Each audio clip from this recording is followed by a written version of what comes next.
everyone, my name is Michelle, and this is my YouTube channel documenting my journey fighting stage 3 triple-negative breast cancer and central adrenal insufficiency, which was a side effect of the immunotherapy that I was getting for cancer.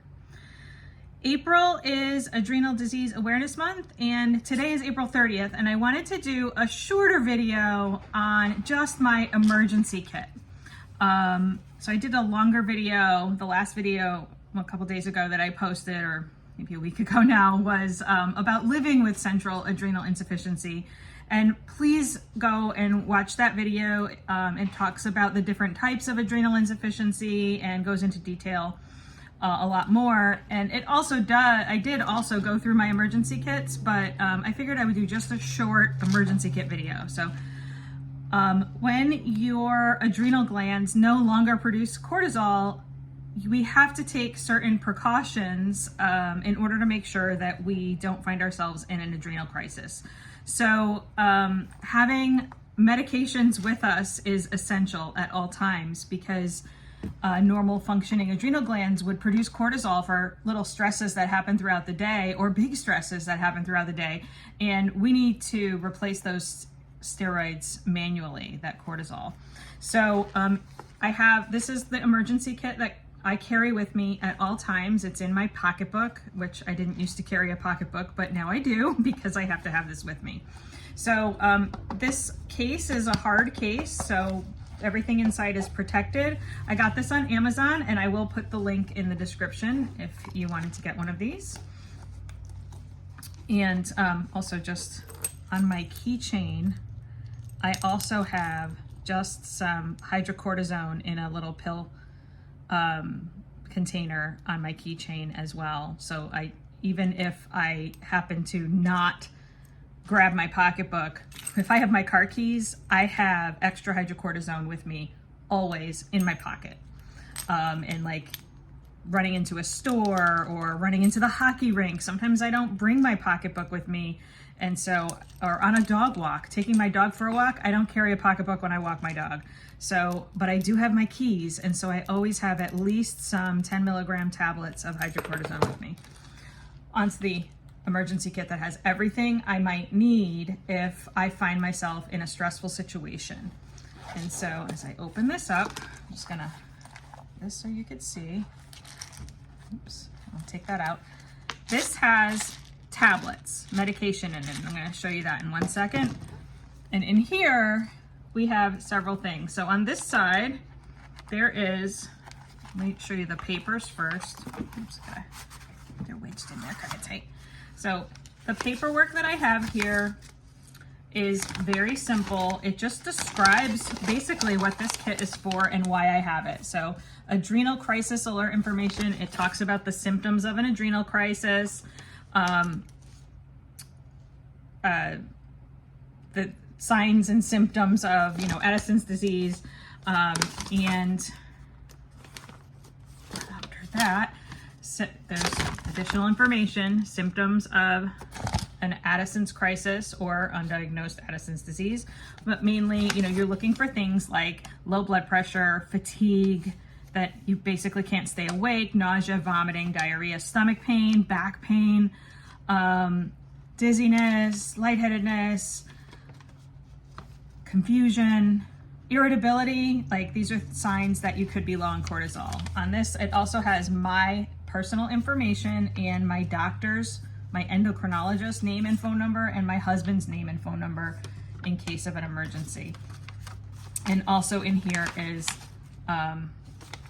emergency room instructions. So sometimes you go to the emergency room and if they don't know that you have adrenal insufficiency, and sometimes they don't even know what that is because they've never encountered it before. So it's good to have just some basic information. So that's in there. I'll show you again. Behind that are my two syringes and some alcohol wipes. And then on the other side here, I'll show you that in a second here, I have some electrolyte packets. This is the Element electrolytes, which is just sodium, magnesium, and potassium. And if I find myself starting to feel weak or having, if it's getting warmer now in the summer, if I start to get overheated, I need to stay hydrated with electrolytes, because one of the functions of the adrenal glands is to balance your electrolytes. And so it's really easy to get unbalanced. So I have electrolyte packets that I could just add into any bottle of water, or really into anything, so that I could rehydrate myself. And again, Element is my favorite electrolyte. It just has the electrolytes in it: sodium, magnesium, potassium. This raw unflavored one has nothing else in it. And the flavored ones, I like watermelon, grapefruit salt. They have natural flavors and some stevia leaf extract in it for sweetness. And that's it. There's no sugar, there's no junk, there's no additives like maltodextrin or anything like that. It's just this. So I love Element. This is a great company. That's what I use. I don't get anything from them. I don't have any like sponsorships or anything, but I do have what they call the salty status code, because I have a membership with them. So I will post that link as well. If you wanted to try Element, you can click the link, and you can, if you place any order, you can get a free sample pack that has all their flavors in it. And then if you sign up for, or I think if you just purchase a box, then I can also earn a free box. I think that's what I get with my Salty Status membership. And then in here is the injections. So this is the injectable hydrocortisone, 100 milligrams. It is Solu-Cortef. They call this an actovial. So if you can look there, it has powder and saline, and you basically have to squeeze it and shake it up, and it will constitute into injectable hydrocortisone, 100 milligrams. And so then I would draw that out with the syringe. If you do have adrenal insufficiency and you get a prescription for the Solu-Cortef vials, make sure that they give you a 3 cc syringe. So the first time I filled my prescription, the pharmacist gave me diabetic syringes, which only hold 1 cc of fluid. And there are 2 cc's of fluid in these vials. So just make sure they give you the right syringes, and obviously the pharmacist replaced them for me just fine.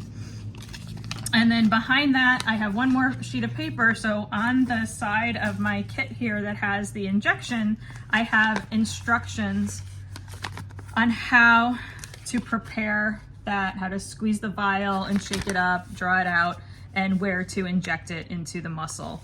So if I am ever found unconscious, I have my medical alert ID that says that I need 100 milligrams of hydrocortisone. I have one on my watch as well. And I have my emergency kit is on me, nearby usually in my pocketbook. And my phone has a medical alert that emergency personnel can access as well, that would say injection, look for injection, and that is there as well. So it directs people to how to do that, because if I'm ever in an accident, if I'm unconscious, I need to have that immediately, or my body will just shut down. It could just basically decide that it's time to die because I don't have any cortisol in my system, because I can't make it myself. All right, and then now back to my little tablet container. This I also got on Amazon, and I'll link to this. If you open this up, it has this little like guitar pick looking thing that allows you to open easily without having to try too hard to get your fingernail underneath. But essentially I have hydrocortisone, 5, 10, and 20 milligrams. And I have dexamethasone, 1, 2, and 4 milligrams. I also have Zofran for nausea, because nausea is one of those early symptoms. And if I cannot keep these pills down, then I need to inject, and I need to go to the emergency room. If I use the injection, I'm supposed to go right to the emergency room. So Zofran can be helpful as well to make sure that if I am nauseous, I can maybe stop that process and not vomit. And if I can get oral steroids in, then I won't need to use the injection. And then the other one is just my metoprolol, which is a beta blocker that I'm on for hypertrophic cardiomyopathy.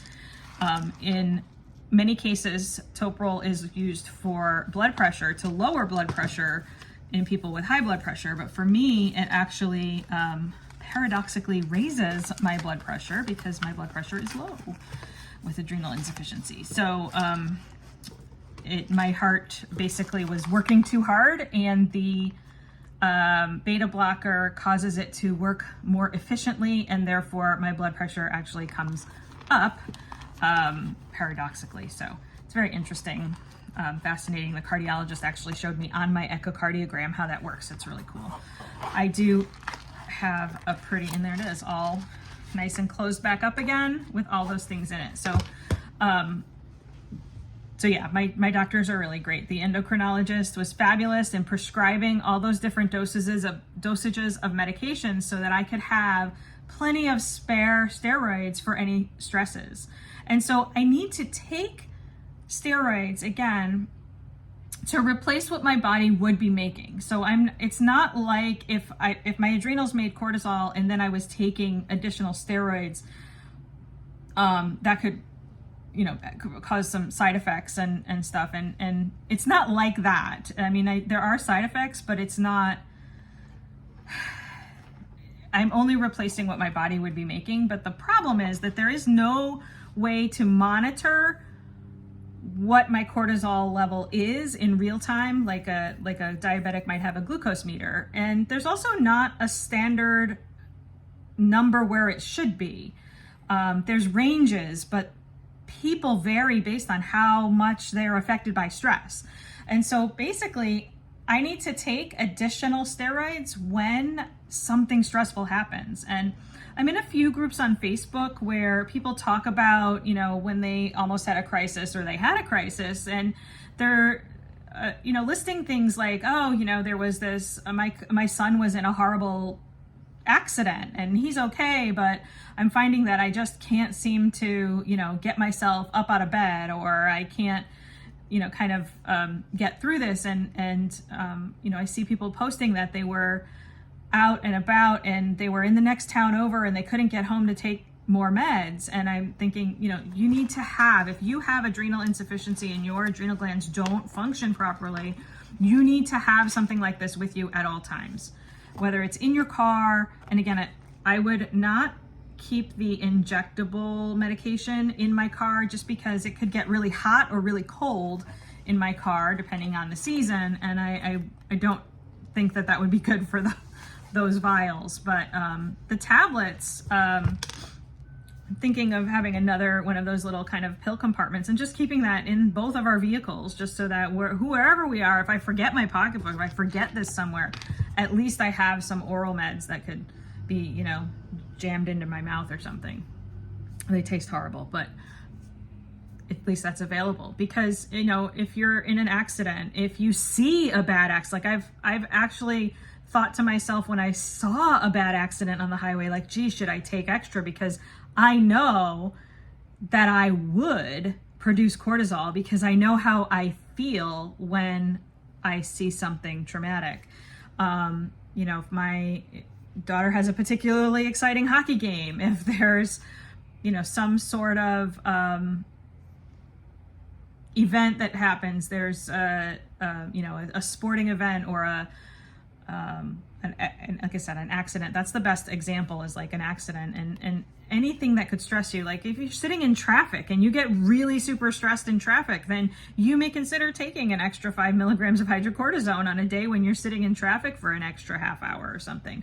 I haven't needed to updose for traffic, but certainly for life events, for hockey tryouts, for radiation. Obviously, I'm in radiation right now, and that is certainly stressful on the body. So having different dosages so that you can updose as you become stressed, you are exposed to stressful stimuli, physical or emotional stress. If you twist your ankle, if you fall down, if you have a procedure, like the protocols on the NADF website, which is the National Adrenal Disease Foundation, They talk about, dental work. Like, even if you don't get stressed at the dentist, you should still updose before a dental visit because it's stressing on the body. Your body is being stimulated in a way that would normally produce cortisol.